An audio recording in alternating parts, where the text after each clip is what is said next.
accounting, travel and tours, template. So meron siyang dashboard, ayan. So meron ka dito makita top performing packages mo, and then top performing projects. Meron tayong didelist dito, so listahan ng clients, listahan ng suppliers mo. May instruction din dito, business details mo, name mo, ganyan, lagay mo na dyan. Chart of accounts for accounting, and then dito tayo sa sales entry. Yan dito, so lagay mo lang siya. Yan. Date, and then reference number mo ng sales mo, and client mo, and then particulars na. So pwede kang maglagay na dito na sales or sales service invoice, service income, sorry, and then discount, and then required fund, and then ito total. So pwede kang maglagay ng remarks. So pwede kang magtag ng admin mo dito, or kung sino yung admin na gumagawa, and then package mo din yung project. Okay, so dito meron ka lang automatic na summary dito. Meron ka pwede kang gumawa ng invoice din dito sa admin commission yan. So naka-automatic naman na yan, so pwede kang mag-compute yan. So pwede kang maglagay ng percentage din para sa kanila dito. Expenses entry mo yan, so lagay mo din date, supplier mo kung sino, reference number kung meron mo, particular, and then ano yung expense type mo,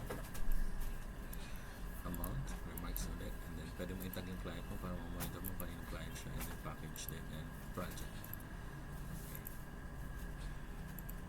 Next, yung iba, for automatic na yan.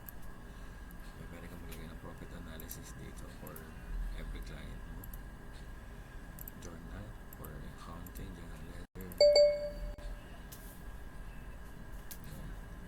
and then meron ditong BIR reporting kung kailangan mo dito update mo kung anong percentage tax ka ba o back ka. Ito mga automatic compute na rin naman yan, so for BIR purposes.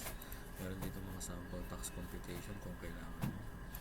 Dito yung project monitoring natin. Dito pwede kang mag-add ng project dito, name niya, details kung meron man, and then quotation mo kung magkano, and then automatic na po ito, and then yung dito pong summary automatic na yun.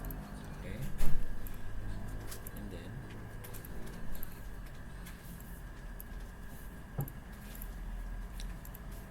next natin costings. And so pwede kang dito mag-compute ng costing mo, or pwede ka na rin dito sa packages and pricing.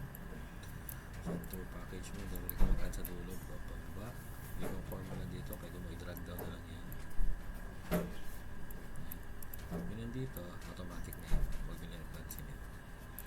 Dito lagay mo yung mga naging gastusin mo para ma-monitor mo kung magkano dapat mo i-presyo para doon sa isang package. So yun na siya, yun yung ating travel and tours template. Meron na siya dito monthly sales and expenses, and then simple na dashboard.